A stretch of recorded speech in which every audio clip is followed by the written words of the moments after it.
Hello, thank you for tuning in. Welcome to the She Is Angel Mills YouTube channel, y'all. I'm going to be filming a few, so we'll see which ends up first. I am Angel Mills. I have my own business, Angel Mills Brand Strategy. I've been an entrepreneur for about 12 months now, 12 months in December. And in my business, I work with small cause-oriented businesses by providing them strategic marketing and branding services, as well as providing education. So I'm super passionate about hosting workshops, doing online classes, selling online resources. So if you're interested in learning more about any of those things, feel free to drop down in my description. I'll have more information there for you. And I'll probably insert a little bit of B-roll from some of my workshops so you get a little taste of what I've been doing this past year. And I live in Atlanta, so most of the clients and folks that I work with are in the Atlanta area. But with brand coaching and with some of my marketing services, I'm able to work with people all over the country. So that's a little bit about me. Let's get to the point of this video. 5 reasons I quit my full-time job. I know that a lot of people that are probably watching this video, maybe you found me because you Googled quitting your job, or that's something you're considering. Maybe you have a business that you've been working on part-time in your spare time after work, on the weekends, or you don't have a business yet, but you want to start one and you don't like your job or you want to leave. So hopefully by you kind of hearing about my experience, if you've already made that step and you transitioned out of full-time, feel free to drop down in the comments and let me know about your experience, if you can relate to any of the things that I bring up in this video. And if this is something you're considering, I hope that it gives you some more things to reflect upon and maybe even some language to refer to the things that you may be experiencing as well. And I will warn you that I'm going to be kind of looking down at my notebook a little bit. So do not be alarmed if you kind of see me looking over to the side. I'm just kind of referencing my notes to make sure I say all my points. But in this video, I definitely plan to get real, to get honest. And I want to start a conversation. Let's talk about 9-to-5 work life. Let's talk about being a person of color, a Black woman in corporate America. That's what this video is about. So one of the first reasons why I chose to kind of leave my traditional 9-to-5 corporate job was because I wanted my time back. I wanted my time back. So much of my time was going to not only just an 8.5 to 8 hours I was spending in the actual office working, but there was an hour getting to work, there was an hour leaving work to get home, there was time that I spent to get ready for work, and just the whole routine. It took 12 to 13 hours of my day just to do that. And so when I got home, I would get home around 7:30 p.m. There was very little time for anything really. I mean, I tried to squeeze as much time as I could out of the few hours I had before I went to bed to work on my business, which I'm really thankful that I was able to do that. And I'm unmarried, I'm single, I don't have any kids. So I know that for folks who may be watching this video who have those types of responsibilities, it's even more difficult to make a decision like this. And it's also more difficult to work on a business after work if you have, other folks to tend to when you get home. So I definitely understand that, and I understand the position I am in my life to be able to kind of make that pivot. So I just began to feel very limited and constricted in my energy, and I was like, life is short. Life is short, and you want to be able to do work that you're passionate about and that you're proud of. So that was definitely part of my reason, and I'm going to glance down at my notes because I made a little graph. Actually, I'm going to show y'all what I made. Now, so what is this? Do I want y'all to see that? Don't look at this so much, but this is kind of a diagram of what I did to talk about this for this video. The culture of the workplace did not fit in with me. As you can see, I'm a Black woman. I'm from, a Midwestern city.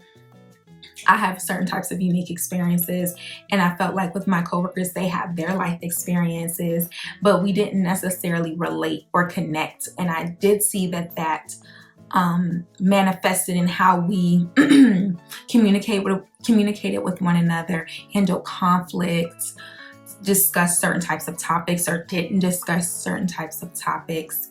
At the end of the day, I kind of just came to the conclusion that this is an organization that's been around for a very long time, and they're accustomed to operating a certain type of way.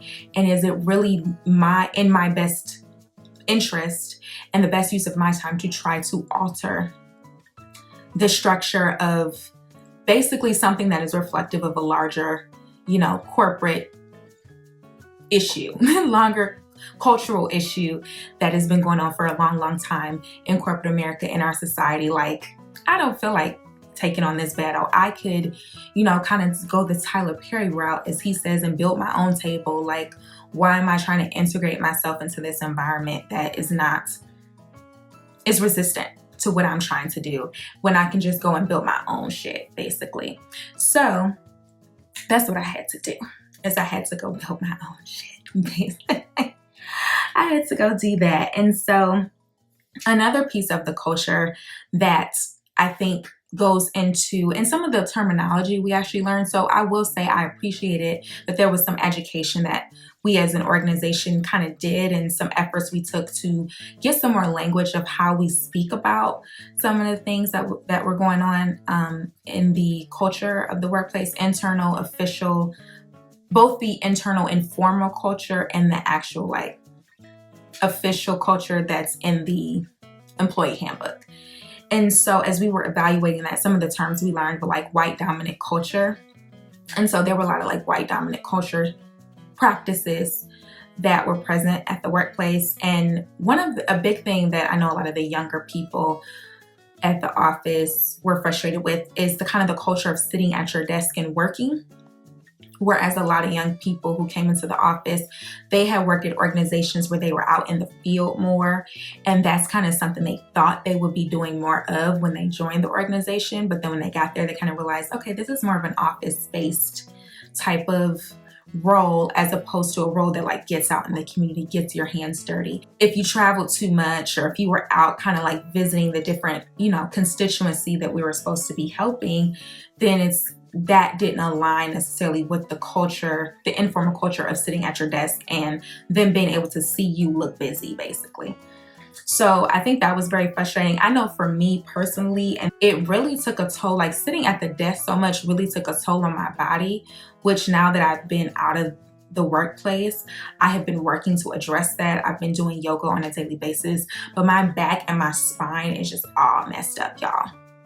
And I know that's for a lot of people, from carrying heavy bags and not proper posture. As you see right now, I'm trying to sit with my shoulders back.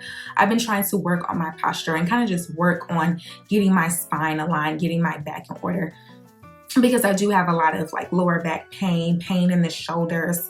And I see from doing the yoga, I'm seeing improvement with it. But when I was at the workplace, it was very tough. It began to overall take a toll on my body, not being able to really have time to go to the gym or cook meals for myself. I ate out pretty much every night, because by the time I get home, it's 7:30, 8 o'clock. And it's either I can sit and cook a meal. First of all, I'm eating very late. And then I could sit and cook a meal for an hour, or I can work on my business. So what I would do is grab the takeout, eat it in the car on the way home, and then be fed by the time I go home and work on my business and try to get to bed at a decent time. So it was very hard for me to do those things. This past weekend, I actually went to the grocery store and went grocery shopping and bought all this healthy fruits and vegetables and lettuce and spinach. And I was I have not did a full thorough, oh, excuse me, I kind of hit my camera. Sorry about that. I have not done a thorough grocery run in a while. So definitely kind of with that lifestyle, it was hard for me to take the full care of myself that I wanted and quite frankly needed. I also think from a mental health perspective, since when you're this close to something, this is something I've realized, when you're this close to a situation, you can't fully assess how you're feeling about it, or how it's impacting you, or what the hell is really going on. You can't really assess that. And so since I've had the time to be away from that environment, I've been able to really, like, so many downloads have been coming, and some of them are kind of like, damn, I was unhappy. Right, it was, I will go into that in another video, but there have been a lot of things that I've been able to reflect on and look at my behavior, how I may have been feeling and why I was feeling that way. And I wasn't really in touch with that because I was just in the routine of doing, as opposed to taking time to just be and feel and think. And so that's something that I've had the time to do. And I've gotten, you know, a lot of clarity about a lot of different things. And so where are we? So we talked about a lot. Number 4, workplace advancement. Long story short, I don't need to dwell on this too much. This organization, it was a nonprofit. I knew that when I took the position, I would be taking a pay cut, but it began to be an issue for me where I knew I wanted a certain type of life for myself, and I wasn't going to be able to attain that type of life working there. I do have a master's degree. I have work experience. I have some great experience. I know if I were to be, like, even if I were to take another full-time job, I would be easily making at least 15K more.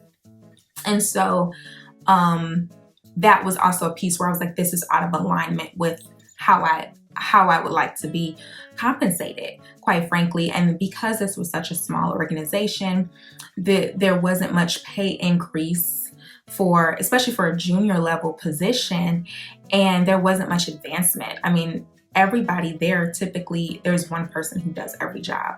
There isn't multiple people who do a job. You know, it's that small. It's like 10, 12 people. So there really wasn't anywhere to go after where I was, and I didn't have an interest in like making a lateral move or anything like that. So it kind of put a limit on what I was going to be able to do there. And number 5, this is simple. I just didn't belong there. And I specifically remember me sitting at my desk one day and kind of looking around at all my colleagues, and I had this moment of like, I don't belong here.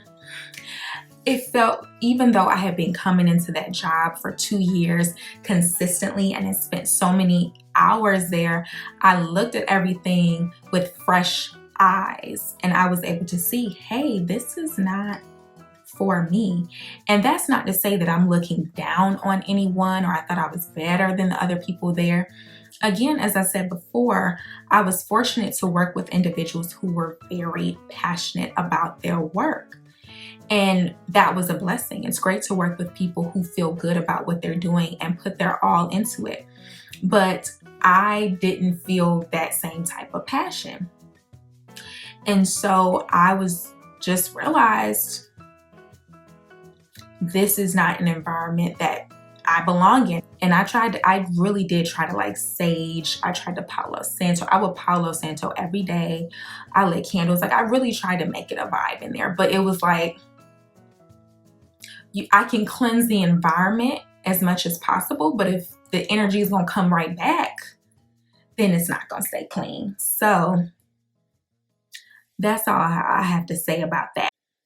I think overall, anybody who works in the traditional corporate America 9-to-5 professional world could relate to a lot of the things that I mentioned today. Those are 5 reasons I left.